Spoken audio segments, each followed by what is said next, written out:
सभी को नमस्कार। आज हम एलएलबी सेकेंड ईयर का सब्जेक्ट जूरिस्प्रूडेंस के बारे में बात कर रहे हैं। इससे पहले वीडियो में हमने पढ़ा था हैंस कैल्सन के इंट्रोडक्शन के बारे में कि कैल्सन एनालिटिकल स्कूल के समर्थक हैं। वो ऑस्टिन से अपनी विचारधारा से किस प्रकार से अलग हैं और उन्होंने कौन सा सिद्धांत प्रतिपादित किया, यह सब पढ़ा था। और एलिमेंट क्या है उसके सिद्धांत के बारे में आज हम पढ़ेंगे कि तो प्योर थ्योरी ऑफ लॉ जो प्रिंसिपल दिया है उसके अंतर्गत उन्होंने क्या क्या माना है। तो बात कर रहे हैं प्योर थ्योरी ऑफ लॉ की। हैंस कैल्सन का जो केंद्र बिंदु है मानकों के बारे में, प्योर थ्योरी के बारे में, उसका सेंट्रल बिंदु क्या है? मानकों का ज्ञान या मानकों की व्युत्पत्ति यानी कि पिरामिड ऑफ नॉर्म्स। क्योंकि कैल्सन ने अपने जो भी सिद्धांत है उसको किस पे डिफाइन किया है? मानक के आधार पर, नॉर्म्स के आधार पर डिफाइन किया कि क्या है? नॉर्म्स होना आवश्यक है। अब ये नॉर्म्स कहाँ से आया है हम देखें तो नॉर्म्स की जो विचारधारा है वह यहाँ से प्रतिपादित होती है, क्योंकि वह यह बताते हैं कि जो साइंस है वो किस पर आधारित है? नेचुरल साइंस पर यानी कि प्राकृतिक विज्ञान पर आधारित है। क्योंकि यदि एक्स बात घटित होती है तो वाई बात भी घटित होनी चाहिए। जैसे कि हमने पिछले बार एग्जाम्पल देखा था, जैसे न्यूटन की गुरुत्वाकर्षण का नियम ले कि जो भी चीज ऊपर वस्तु फेंकी जाएगी वह नीचे ही आएगी। तो यह क्या है? नियम है। यदि यह नियम एप्लीकेबल नहीं होता है तो क्या हो जाएगा? यह नियम ही शून्य हो जाएगा, व्यर्थ हो जाएगा। लेकिन विधि शास्त्र के अंतर्गत क्या है? ये सामाजिक विज्ञान पर एक नॉर्मेटिव मानक पर संबंधित है। जैसे कि यदि एक्स क्या करता है? चोरी करता है। एक्स ने चोरी की, एक्स की चोरी के लिए क्या है? दंड है 3 वर्ष का प्लस जुर्माना। ठीक है। अब यदि एक्स को दंडित न भी किया जाए, दंडित किया जाना चाहिए था लेकिन एक्स को दंडित न भी किया जाए तो लॉ क्या है? वैसे ही रहेगा। इसको शून्य घोषित करने की आवश्यकता नहीं है, क्योंकि विज्ञान तो क्या कार्य और कारण पर चलता है, लेकिन विधि शास्त्र नॉर्मेटिव सिद्धांत पर चलता है, मानक पर चलता है। इसीलिए कैल्सन ने अपने सिद्धांत को किस पर आधारित किया है? मानकों पर आधारित किया है, नॉर्म्स पर आधारित किया है। उनके अनुसार क्या है कि पिरामिड ऑफ नॉर्म्स है, मानकों का ज्ञान है। अब पिरामिड ऑफ नॉर्म्स क्या है या मानक क्या है? तो मानक क्या है?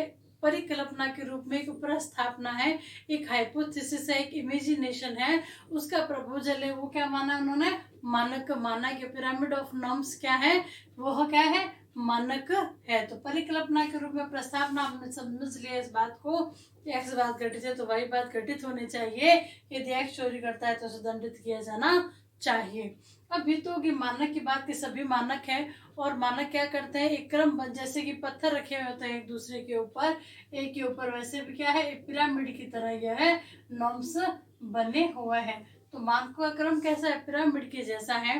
अब क्वेश्चन ये राइज होता है कि मानक अपनी वैलिडिटी किससे प्राप्त करेंगे, अपनी वैधता किससे प्राप्त करेंगे? तो इसके लिए क्या होगा? एक ग्रंड नॉर्म्स यानी कि मूल मानक। तो मूल मानक भाई क्या है कि प्रत्येक विधि व्यवस्था में कौन सा भी लीगल सिस्टम हो, हर लीगल सिस्टम में क्या व्यवस्था होती है? कोई न कोई क्या पाया जाता है? ग्रंड नॉर्म, मूल मानक पाया जाता है। कैल्सन ने क्या कहा है कि प्रत्येक विधि व्यवस्था मानकों का क्रम पाया जाता है, जहां पर हम रुके वो क्या कहलाएगा? ग्रंड नॉर्म्स कहलाएगा।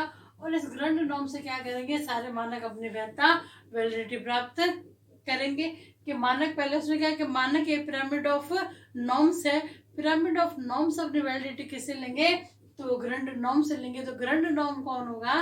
तो जहाँ विधिक व्यवस्था में क्या होगा? हर विधिक व्यवस्था में एक पिरामिड ऑफ नॉर्म्स है, जहाँ पर हम रुके, जहाँ पर जो अंतिम छोर आ गया तो वो क्या कहलाएगा? ग्रंड नॉर्म्स कहलाएगा। और सारे नॉर्म्स क्या करेंगे? अपनी वैधता उसी से ही, मानकों से ही प्राप्त करे, मानकों से प्राप्त करेंगे। क्योंकि पिरामिड ऑफ नॉर्म्स है। हर जो देश है हर एक में अलग अलग क्या होती है? व्यवस्थाएं होती हैं। जैसे कि भारत में मान ली संसद है, अमेरिका में वहाँ का संविधान है। यदि हिटलर था उस समय तो जो तानाशाही समर्थक है उसका जो आदेश है वह क्या कहलाता था? ग्रंड नॉर्म्स कहलाता। तो हर व्यवस्था में ग्रंड नॉर्म्स अलग अलग होता है। तो प्रत्येक विधि व्यवस्था में भी क्या होता है? ग्रंड नॉर्म्स पाया जाता है। तो ये क्या हो गया इसका सिद्धांत, प्योर थ्योरी ऑफ लॉ का एक प्योर थ्योरी हम इससे पहले क्लास में पढ़ चुके हैं कि वह क्या मानता है कि किसी भी प्रकार के विधि शास्त्र में नीति, राजनीति, समाज, दर्शन शास्त्र किसी भी तथ्यों का इफेक्ट नहीं होना चाहिए, तभी विधि क्या रहेगी, प्योर रहेगी। यह कहना है हैंस केल्सन का। तो पिरामिड ऑफ नॉर्म्स आ गया और ग्रैंड नॉर्म्स आ गया, इसे सभी मानकों ने क्या कर ली, अपनी वैधता प्राप्त कर ली है। अब हम देखते हैं कि ऑस्टिन और केल्सन से किस प्रकार से भिन्न है, दोनों में कोई डिफरेंस पाया जाता है क्या, कि अपन ऑस्टिन की थ्योरी भी पढ़ चुके हैं कि ऑस्टिन की थ्योरी में क्या बताया गया था कि विधि संप्रभु का समादेश है। अब दोनों में क्या डिफरेंस है हम ये देखेंगे। ऑस्टिन और केल्सन, सबसे पहले जो कमांड वर्ड आता है क्या पढ़ते हैं हम, law is sovereign backed by the command, की विधि संप्रभु का समादेश है जिसके पीछे अनुशासित निहित है। तो ऑस्टिन ने तो क्या माना है कि समादेश में भय का तत्व माना है कि कमांड में भय होना चाहिए, किसी अनुशासित है, लेकिन केल्सन ने क्या है, मनोवैज्ञानिक तत्व से रहित समादेश को ही माना है। ऑस्टिन का सिद्धांत क्या कहता है, लेकिन केल्सन ने क्या माना है, जो अनुशासित है सैंक्शन को इसने नहीं माना है, क्योंकि वह क्या कहता है कि अनुशासित सभी तत्वों से मिलकर बनती है।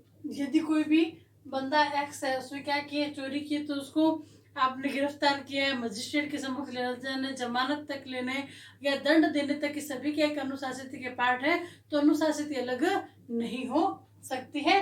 केल्सन के बारे केल्सन कहता है कि अनुशासित क्या है, विधि के पीछे नहीं होती है, और अनुशासित स्वयं क्या है, कुछ प्रकार के नियमों से मिलकर बनी है। ये दोनों में डिफरेंस है। तो मूल मानक ऑस्टिन और केल्सन की बात हो गई। अब आ जाती है टेस्ट कि आधारभूत मानक आप क्या करना है, आपको टेस्ट करना है कि आधारभूत मानक सही है या नहीं है। हमने क्या पढ़ा था अभी, ग्रैंड नॉर्म्स। अब ग्रैंड नॉर्म्स की क्या करनी है, अपने को टेस्ट करना है, यानी कि उसका परीक्षण करना है। तो परीक्षण के अंतर्गत क्या आएगा, सबसे पहला आता है न्यूनतम प्रभाव।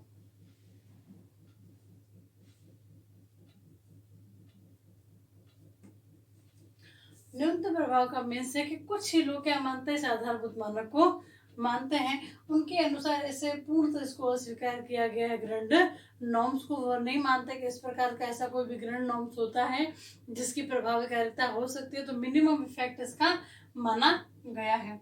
दूसरी बात, विधि शास्त्र कहते हैं कि आधारभूत मानक अच्छा है या बुरा, इसे विधि शास्त्र को कोई भी मतलब नहीं है, उनका कोई भी लेना देना नहीं है, चाहे कैसा ही ग्रैंड नॉर्म्स क्यों न हो। थर्ड बात आती है कि केल्सन क्या दे रहा है, सृजन की ओर ध्यान देता है, निर्माण की ओर ध्यान देता है। वो क्या कर रहा है, विधि को बना रहा है, और किसी भी प्रकार का कोई भी पॉइंट ऑफ व्यू उसका नहीं है। तो क्या बात हो गई कि इसकी जो प्रभावकारिता है वो बहुत ही कम है। तो ये तो की testing, pure theory of law क्या है देख लिया, विज्ञान किससे संबंधित है, विधि शास्त्र किससे संबंधित है, और पिरामिड ऑफ नॉर्म्स क्या है, ग्रैंड नॉर्म्स क्या है, और उसकी टेस्टिंग क्या है। अगली क्लास में हम देखेंगे कि सिद्धांत की प्रयोज्यता क्या है, एप्लीकेबल क्या है, और भारत में इसका क्या योगदान है। तब तक के लिए धन्यवाद।